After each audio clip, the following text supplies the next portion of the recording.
Olá pessoal, bem-vindos à comunidade do investidor. Nós vamos conversar hoje um pouquinho sobre notícias e fatos relevantes das empresas de capital aberto, ou seja, que são negociadas na Bolsa de Valores.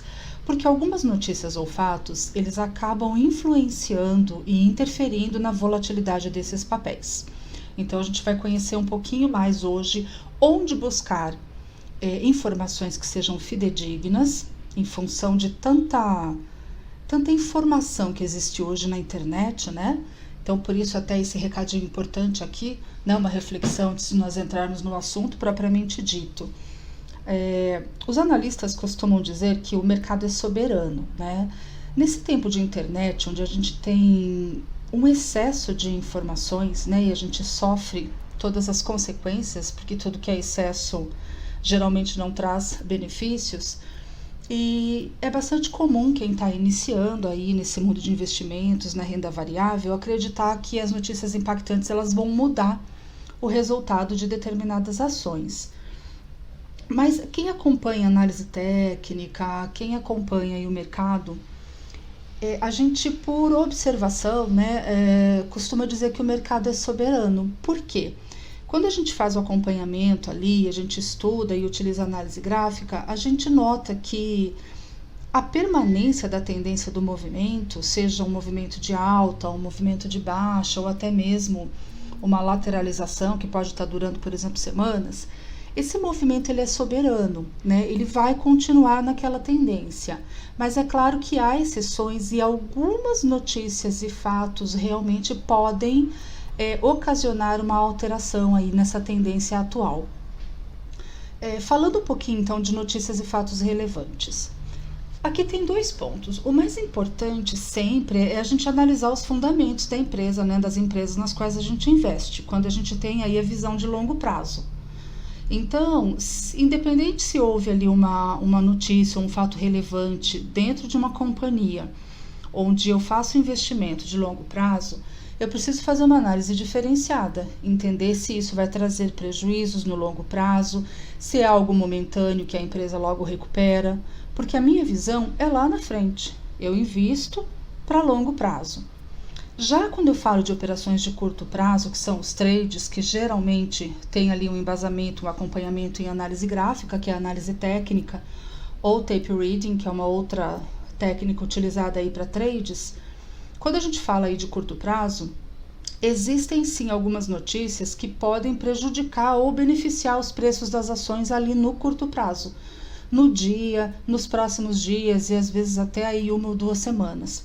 E aí quando a gente está nessas operações de curto prazo, é muito importante a gente ter uma atenção maior aí para essas oscilações, para essa volatilidade em função aí de notícias ou fatos relevantes, tá? Lembrando que volatilidade, para quem é iniciante, a gente está falando aqui das oscilações de preços das ações, tá? E podem, além de prejudicar ou beneficiar, ou seja, ter uma alta ou uma queda nos preços que estão sendo praticados ali no momento, também pode, dependendo da gravidade ou do tamanho aí do anúncio, causar até um movimento de reversão. Então, se ela estava no movimento de alta, pode reverter para queda e vice-versa. Bom, o que é um fato relevante? Quando uma empresa abre capital na Bolsa de Valores, ela tem uma série de responsabilidades perante a CVM. Então, um dos deveres que a diretoria de RI, que é relacionamento com investidores, tem, né, de todas as empresas de capital aberto, é divulgar e comunicar a CVM, que é a Comissão de Valores Mobiliários, e até em algumas situações diretamente à Bolsa de Valores, qualquer ato ou fato relevante, né, qualquer informação que tenha acontecido e que seja relacionado aos negócios da companhia. Qual que é o conceito, então, de fato relevante? São informações divulgadas pelas empresas. Então, não é qualquer notícia que sai num blog, num site de finanças. Quando eu estou falando aqui de fato relevante, gente, juridicamente, ele tem toda uma tramitação. Então, fato relevante são as informações que são divulgadas pelas empresas e que podem, como eu comentei agora há pouco, produzir um impacto que seja muito relevante ali na realidade da companhia. E que então eles entendem que isso é de interesse de todos os acionistas. Via de regra, tá, o que costuma acontecer é que a divulgação de um fato relevante, ela é realizada antes do início ou lá no finalzinho das negociações das ações na Bolsa de Valores, ou seja, fora do horário de pregão. Se houver um caso de estrita necessidade, algo de muito impacto, alguma notícia, algum imprevisto que possa ter acontecido ali com uma gravidade muito maior, né? Então, se for realmente necessário, a divulgação pode acontecer no meio do pregão e ainda mais, se o diretor de relacionamento com investidores julgar que é necessário, ele pode solicitar a suspensão da negociação das ações da empresa naquele momento da divulgação do fato. Aí a gente não consegue, ficam suspensas as negociações somente daquela ação, a gente não compra e não vende. Se você tentar fazer uma operação ali no home broker, vai aparecer que aquela empresa, né, aquele ticker, está em leilão, ou seja, com as negociações suspensas. Mas isso é muito mais raro de acontecer, ok? Agora eu vou passar para vocês algumas fontes de informação confiáveis.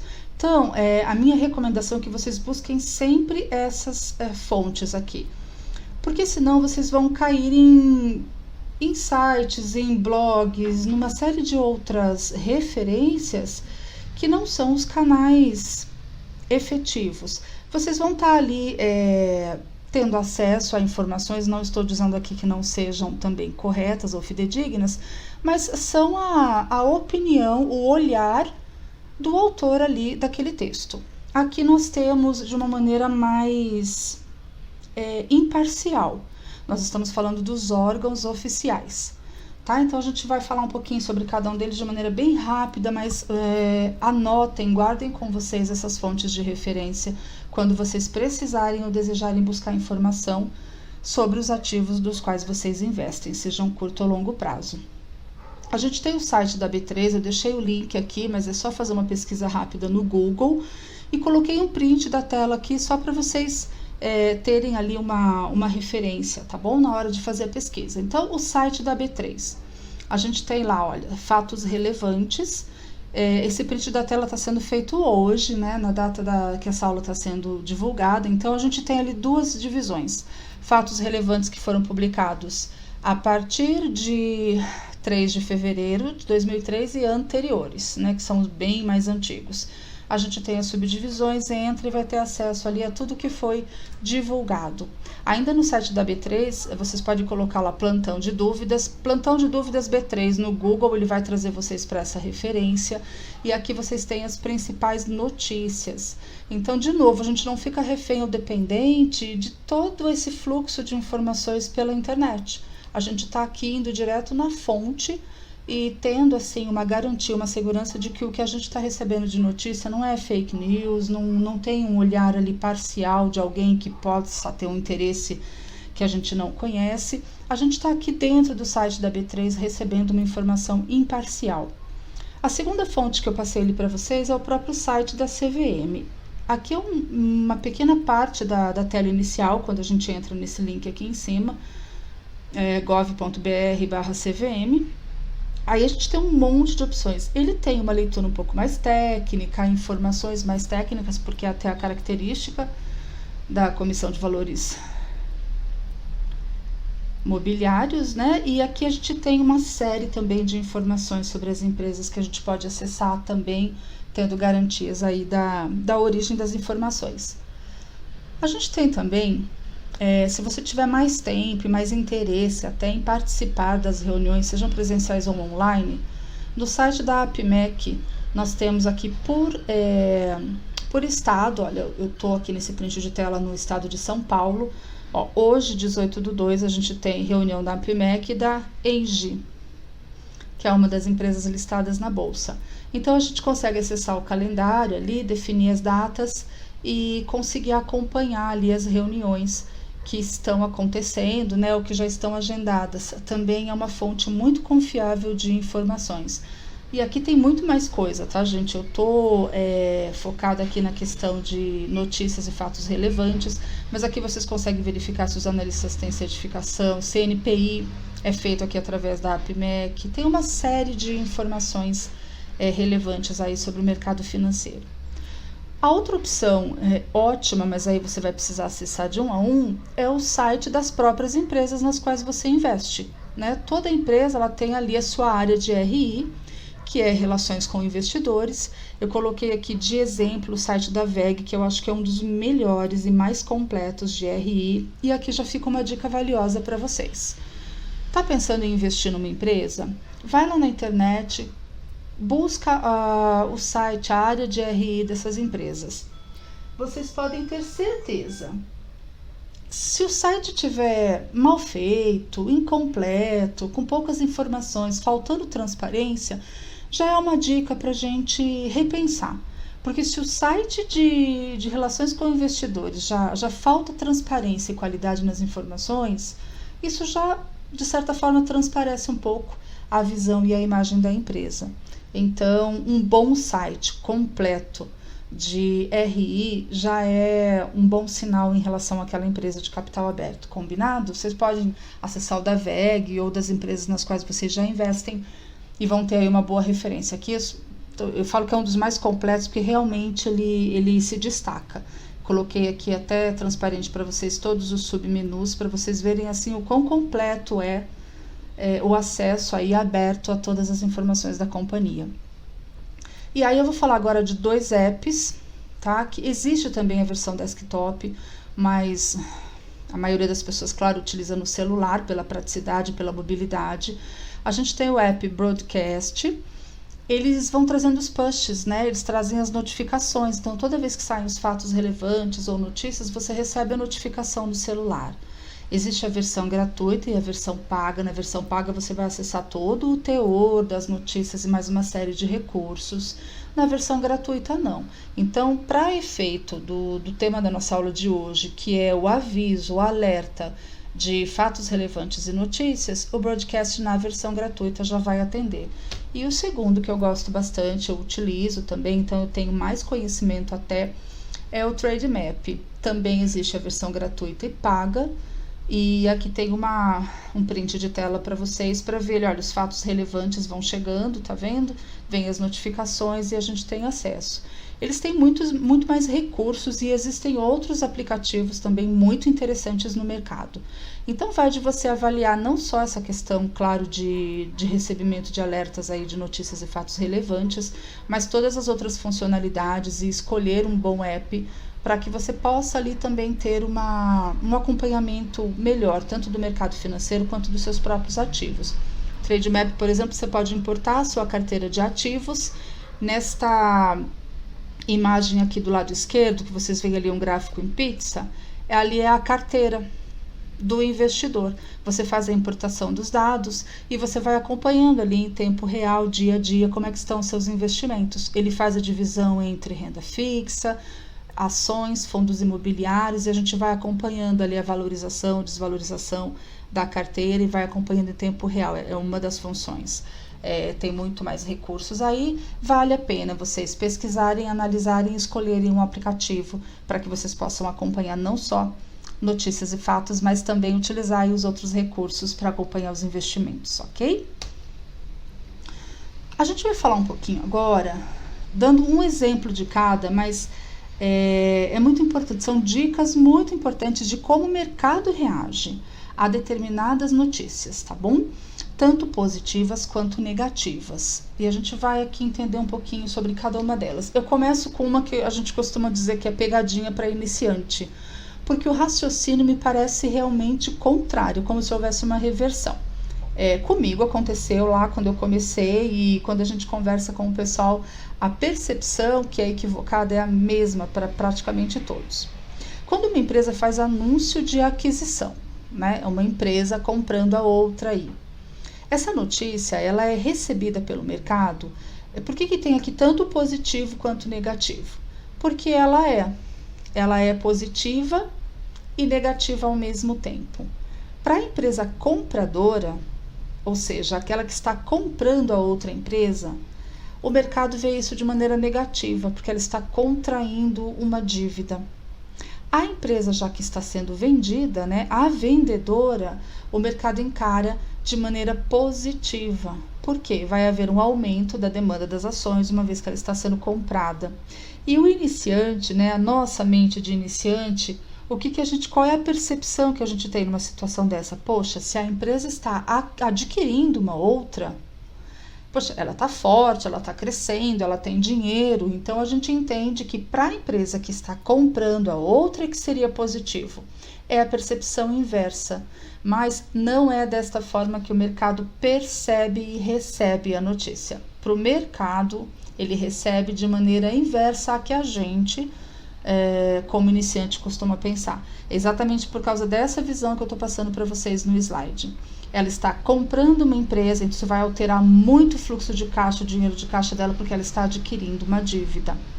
A gente está falando aqui de impacto de curto prazo, né? Depois, ao longo do tempo, as coisas vão se equilibrando novamente, mas quando sai a notícia, no curto prazo, nos próximos dias, primeira, segunda semana, o que acontece é isso. Então, a empresa que está comprando a outra, isso não é regra, mas por observação e experiência a gente acompanha e façam o teste.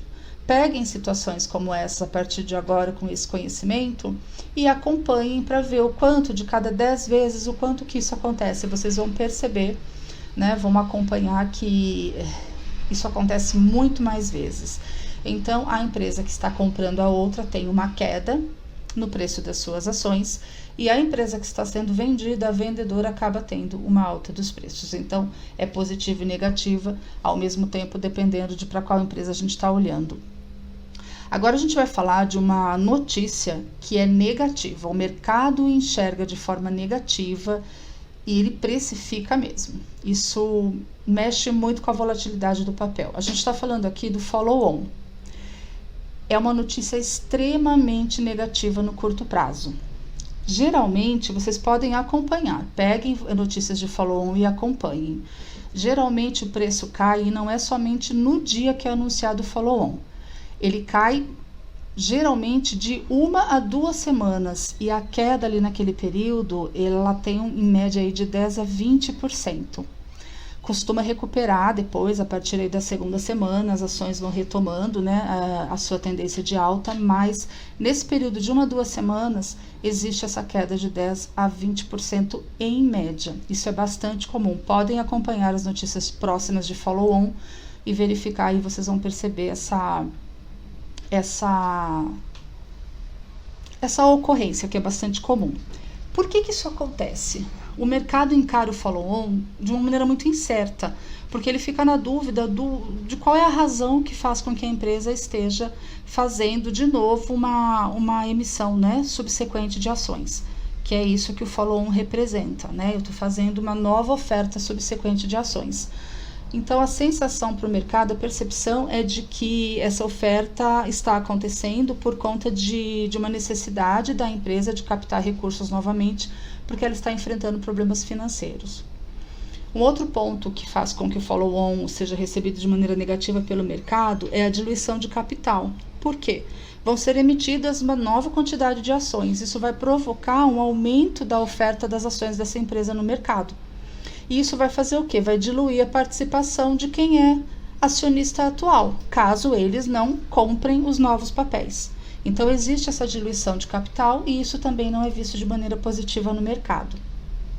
Um outro fato que interfere no follow-on é que os atuais acionistas, não comprando, né, parte desses papéis que serão emitidos, eles acabam tendo um menor dividendo por ação, né, porque acontece essa dispersão dos acionistas e isso vai refletir no valor do dividendo pago por ação.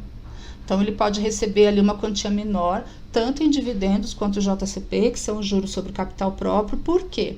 O valor que cada acionista recebe, é claro que ele está diretamente relacionado à quantidade de papéis que ele possui daquela empresa. Com a diluição de capital e a dispersão, esse valor vai diminuir, tá bom? Um outro ponto também é a questão de especulação de mercado mesmo, tá? Com a precificação aí das novas ações sendo feita sempre com base na cotação dos papéis que já estão sendo negociados na bolsa, começa a surgir um movimento forte de especulação. Por quê? O mercado, ele quer puxar os preços para baixo na expectativa de influenciar o valor e depois levar vantagem na compra por um preço menor. Então, acontece também esse movimento forte de especulação nesse anúncio aí de follow-on. E por último, existe um termo, né, que é conhecido aí pelos analistas, que eles chamam de overhang. O que é isso? Vai acontecer um desequilíbrio da oferta com a demanda anterior, e isso vai atrapalhar no preço ali no curto prazo. Por quê? Vão entrar mais ações, né? Vai ser feita uma injeção de mais ações no mercado, e isso vai trazer uma distorção entre a oferta e a demanda, que é esse fenômeno chamado pelos analistas de overhang. O que é isso? É um excesso de liquidez. Então a oferta acaba sendo muito maior, tem uma quantidade muito maior de papéis para vender, e não vai acontecer necessariamente um aumento da procura por esses ativos. Então isso acaba desequilibrando essa relação de oferta e demanda, que também é visto de maneira negativa pelo mercado. Então, por isso ocorre essa queda forte aí de 10 a 20%, demorando aí até 1-2 semanas a duração aí dessa tendência de queda. Para a gente finalizar, a gente tem aqui aí uma notícia positiva que faz com que o preço daquelas ações aumente rapidamente no curto prazo. É quando a empresa anuncia a recompra de ações. O que é isso? A empresa vai recomprar as próprias ações. Elas estão com dinheiro em caixa, identificam ali no momento que as ações da própria empresa estão no movimento de queda, ou por uma leitura, uma análise da própria empresa, identificam que o valor daqueles papéis estão baratos, e aí eles usam parte das reservas financeiras que possuem para comprar as próprias ações. E é claro que o mercado vê isso de uma maneira muito positiva. Por quê? Quando ela anuncia um programa de recompra, qual é a mensagem que ela está passando para o mercado? Primeiro, que ela está capitalizada, que ela tem dinheiro em caixa. E segundo, que a própria administração, a gestão dela, enxerga que o preço dos papéis no mercado está baixo e que eles têm uma relação extremamente positiva, perspectivas muito boas de longo prazo para aquela empresa. Então, isso vai tender a gerar demanda compradora no médio prazo por conta desse movimento de recompra, e no curto prazo por causa dos especuladores, o pessoal que está fazendo trade ali. Então, no dia, podem também acompanhar aí agora de posse desse conhecimento, quando vocês virem um anúncio de recompra de ações de determinada empresa, vocês vão ver que no dia do anúncio existe uma alta bastante grande daquele papel, bem acima da volatilidade normal que a gente acompanha na média. Então, no dia ele tem um pico de alta, e essa tendência de alta geralmente costuma permanecer por até uma semana. Depois vai estabilizar novamente. A gente está falando aqui dessas alterações bastante grandes na volatilidade por conta de fatos relevantes e notícias. Por hoje é só. Agradeço mais uma vez e a gente se vê na próxima aula.